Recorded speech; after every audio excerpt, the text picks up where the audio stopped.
जो हम topic start कर रहे हैं वो है lawful object and lawful consideration.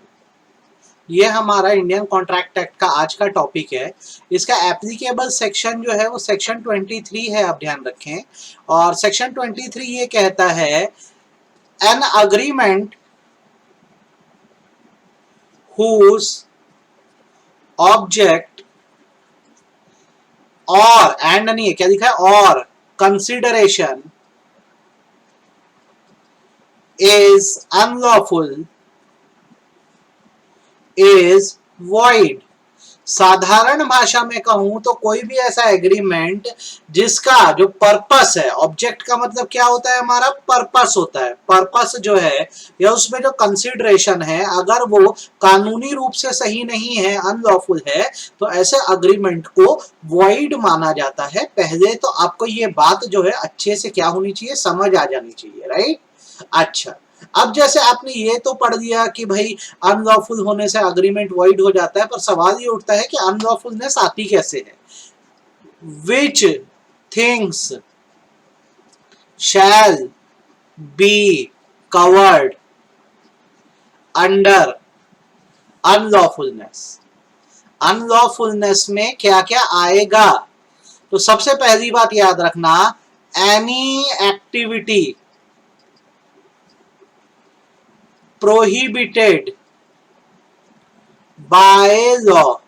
कोई भी ऐसी एक्टिविटी जो कानूनी रूप से मना है, उसको लेकर यदि आप अग्रीमेंट करते हो तो उस अग्रीमेंट को वॉइड माना जाएगा।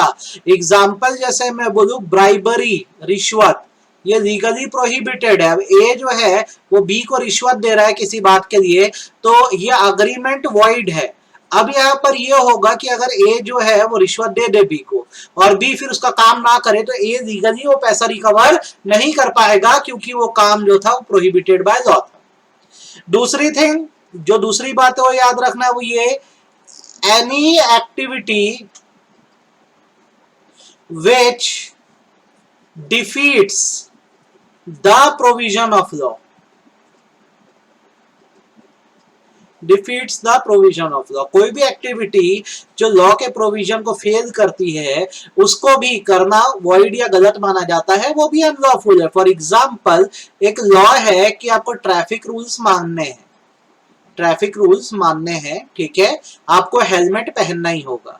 अब जब भी कभी डिस्ट्रिक्ट में हेलमेट कंपलसरी होता है, तो पेट्रोल पंप्स में क्या है, एक बंदा अलग से खड़ा रहता है हेलमेट पकड़ के। जब भी कोई पेट्रोल भराने आता है, उसके हेलमेट ना हो, तो वो क्या करता है, उनको हेलमेट दे देता है, उसको 10 रुपए 15 रुपए देता है। तो यहां पर यह माना जाता है कि यार प्रोविजन आपकी सेफ्टी के लिए बनाया गया था हेलमेट का, और यदि आप ऐसी एक्टिविटी करते हो कि सिर्फ पेट्रोल भराने के लिए या दूसरों के लिए आप हेलमेट थोड़ी देर के लिए लगाते हो, तो आप कहीं ना कहीं लॉ के प्रोविजन को डिफीट कर रहे हो। तो ऐसा करना भी तो गलत ही है ना, कहां से सही है। Next thing, fraudulent activity. कोई भी काम जो दूसरों के साथ फ्रॉड करने के लिए बनाया गया है, जहां आप दूसरों को धोखा देना चाहते हो, ऐसे अग्रीमेंट सही नहीं है, उनको भी अनलॉफुलनेस में दिया जाता है। जैसे मैं एक स्कीम फ्लोट करता हूं जिसमें बहुत सारे लोग पैसा लगाते हैं।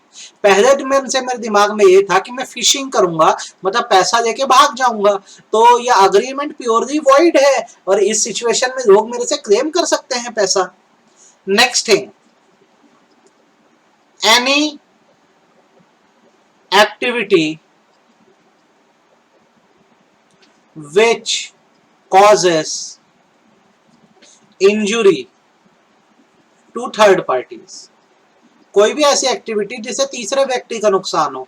मैं आपको पैसे दे रहा हूं कि आप जाओ और आप जाकर क्या करो, एक्स का होटल है, उसके होटल में जो खाना है उसमें पॉइजन मिला दो। तो इससे तो कहीं ना कहीं उस होटल में जो लोग आ रहे हैं, प्लस जो होटल का ओनर है, उसको हमारी वजह से नुकसान हो रहा है ना, तो ये भी गलत है। तो देखो, चार चीजें आई जो अनलॉफुलनेस में कंसिडर की गई हैं। कोई भी ऐसी एक्टिविटी करना जो लीगली प्रोहिबिटेड है, कोई भी ऐसी एक्टिविटी करना जो लॉ के प्रोविजंस को डिफीट कर रही है, तीसरी बात फ्रॉड्यूलेंट एक्टिविटी जिसमें धोखाधड़ी इन्वॉल्व है, और चौथा जिससे किसी को इंजुरी हो रही है या नुकसान हो रहा है, इंजुरी हो रही है या नुकसान हो रहा है।